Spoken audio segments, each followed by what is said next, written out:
Abidjan, comme la plupart des capitales d'Afrique subsaharienne, fait face à ce problème. De main en main, chacun y va pour son profit personnel.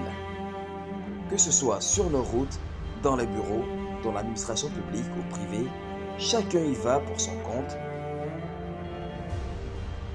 ce qui va faire grimper davantage les taux qui chaque fois rendent le visage déjà triste de la mère Afrique et la met au sommet de ce classement si médiocre. Comme à la course, le relais ici aussi se passe de main en main et on continue, mais cette fois-ci c'est de génération en génération et cela personne n'a encore pensé ou trouvé une quelconque entame pour une solution qui pourra sauver la mère Afrique. Pendant la période d'examen en Côte d'Ivoire, surtout pendant les épreuves d'oral, les enseignants se font de l'argent par des moyens pas du tout catholiques. Bonan Hugues, jeune professeur de langue, a été impliqué jusqu'au cou. Voici son histoire.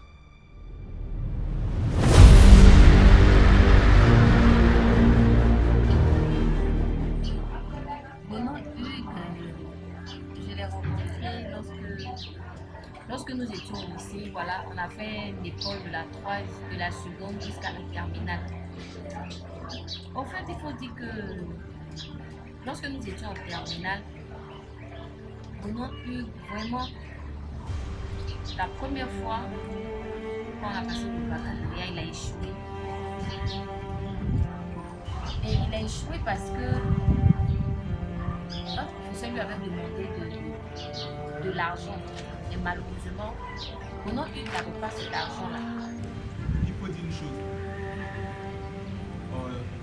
Au début, je n'étais pas dans ce système. Mon frère et moi étions dans la salle en train de préparer notre tour. On était à l'oral.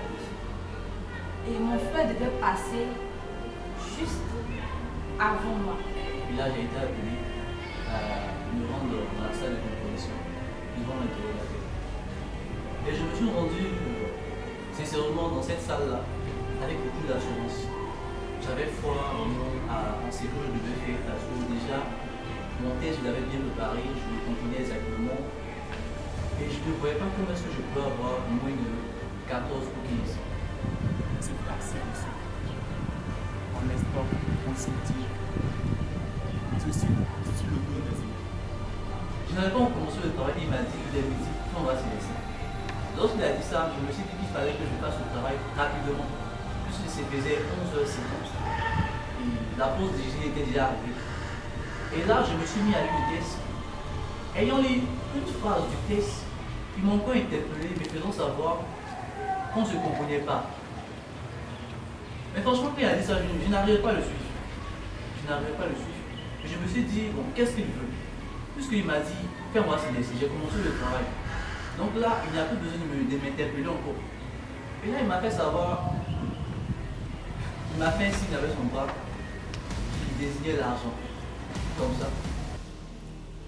Ce jour-là, j'ai mis 10 000 francs ensemble. Il allait voir, sans savoir qu'il est tombé sur un homme corrompu. Et le monsieur lui contourne l'argent parce qu'il n'a pas la monnaie. Parce que mon fils voulait redonner 5 000. C'est ce qui n'était même pas normal du tout. Il y a suffisamment d'argent, c'est l'argent. Ce système, tout le monde le sait dans le pays. Tout le monde le sait. Mais et là, j'ai toujours compris qu'il n'avait pas besoin d'entendre mon travail, mais il voulait que je lui donne de l'argent. Et franchement, sur l'examen-là, je l'avais préparé avec beaucoup de sérieux, mais j'avais pas envie des choses. Et là, je me suis laissé intimider, puisque j'avais 10 000 francs sur moi, et je lui ai donné les 10 000 francs. c'est une période de traite pour nous les enseignants, surtout pour les professeurs de langue. C'est l'argent. Souvent, on peut rentrer à la maison avec de fortes sommes. Lorsque je lui ai remis l'argent, j'ai réclamé 5 000 francs comme monnaie. Et quand je lui ai dit, monsieur, est-ce que je peux avoir 5 000 francs comme monnaie, il m'a fait comprendre qu'il était midi, qu'il devait partir. Donc, bon appétit. Franchement, quand il a dit ça, j'étais choqué. J'étais vraiment choqué. Puisque c'était la première fois que je l'avais arrivé. Il a commencé à prendre ses affaires. Et il est sorti. Et quand il est sorti, sorti, j'ai vu qu'il était triste. Je me suis approchée de lui pour lui demander, ah mais qu'est-ce que tu as? Et il me dit, non, que quand il est rentré, le professeur en question ne lui a pas posé de questions, mais il a demandé de l'argent. Le calcul était déjà fait. J'ai 30 personnes, 60 personnes qui logées par jour. Multiplié par 15 000, par 10 000. Immédiatement, elle a proposé qu'on appelle notre père, puisque au sein de la famille, notre oncle est commissaire de police. Et sur le champ, nous avons appelé notre père, on lui a expliqué le problème. Oui, j'ai appelé mon père et je lui ai raconté l'histoire. Alors, moi, j'ai appelé mon frère commissaire pour lui expliquer cette situation pour que si le changement doit commencer par moi, que ce soit le cas. Et il a dépêché donc ce gars dans le sens des enfants, aussi de plus au problème. Convoquer le professeur pour quoi faire? Et il m'a répondu comme ça que convoquer le professeur parce que le professeur a pris l'argent de l'enfant, chose qui n'était pas normale. Attends, on est où? Au 21e siècle, là, il va convoquer un professeur à l'examen parce que le professeur a pris l'argent de son fils. Mais il m'a fait pleurer. Prendre de l'argent à des enfants qui passent le bac. Oui, c'est vrai, il y a 20 ans, on avait ce genre d'attitude là dans nos établissements. Moi, j'ai vécu ça quand j'ai passé le bac. On a dit mon frère, c'est comme ça. La bonne foi, on est comme ça. C'est le pays. Tu veux quoi? Si tu n'as pas pris l'argent de l'enfant, ton enfant n'a qu'à être intelligent comme tu veux, il ne va pas avoir. Je dis que c'est pas juste que le pays est comme ça, c'est bien ce que ma soeur même me disait lorsque je passais ce coup de fil. Non, il faut laisser, c'est comme ça que le pays est, me disait ma soeur. Non, tu n'as pas besoin de faire ça. Maintenant, il faut que je fasse ça.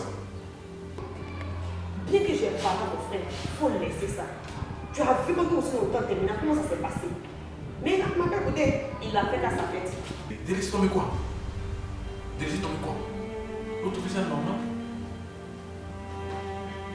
Quand on a reçu l'appel de notre commandant pour cette mission, nous avons tout de suite décidé d'aller vers ces enfants-là, leur demander de nous aider pour pouvoir avoir ces personnes-là qui passent le temps à arnaquer et à courir. Et quand ils sont venus à l'école, on est allé il y avait un maquis juste à côté de l'école. On est parti là, on s'est assis et je lui ai expliqué et il nous a dit qu'est-ce qu'on devait faire. Il fallait qu'on ait une preuve solide sur laquelle il pouvait se baser pour arrêter ce monsieur. Lorsqu'il a dit ça, il a proposé qu'on puisse filmer la scène. Rencontré quelque part dans mon quartier. Mais vraiment, lorsque je l'ai vu, j'étais beaucoup contente parce qu'il m'avait l'air très épanoui, très heureux. Et donc, je ne pouvais pas me contenir. Je lui ai posé la question de savoir ce qu'il faisait maintenant. Il m'a dit qu'il était devenu professeur. On a bavardé. La chaîne de sécurité. Oh, ça fait longtemps qu'on ne s'est pas vu. Elle aussi, quand elle avait fait son mariage. Il m'a dit que c'était sa traite pour ce moment, puisqu'il m'avait remis un billet de 10 000. Et comme pour me dire qu'il était content de m'avoir revu.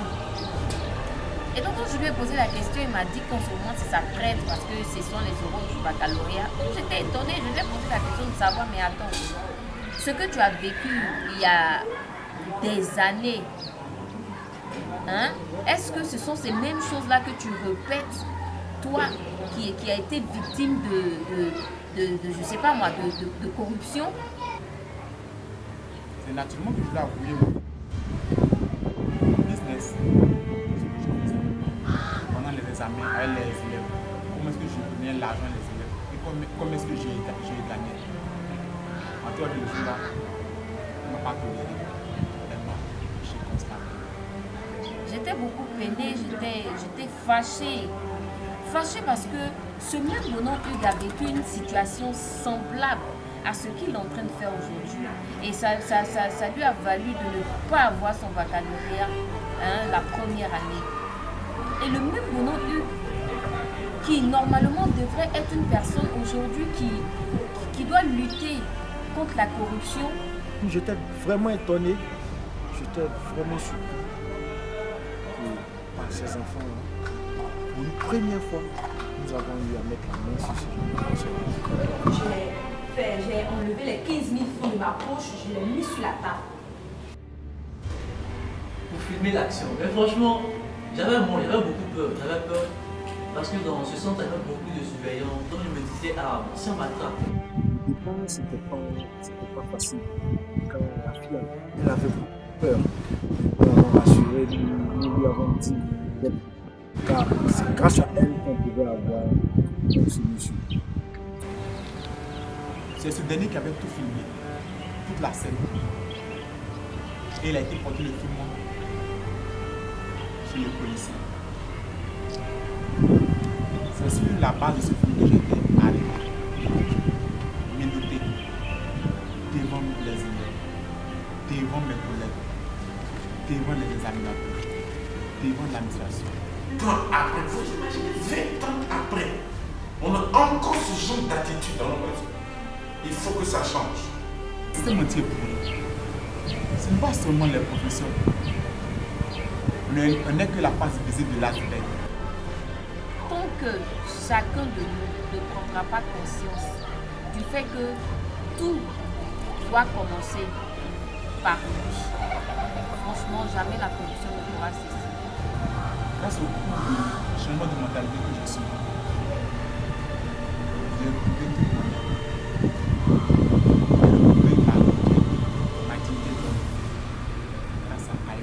Si seulement une génération pouvait avoir cette attitude d'aller dans l'autre sens, nager à contre-courant, aller dans le sens contraire de ce qui est considéré aujourd'hui comme la normale. Mais hélas, nul n'a encore eu le cœur de changer les choses.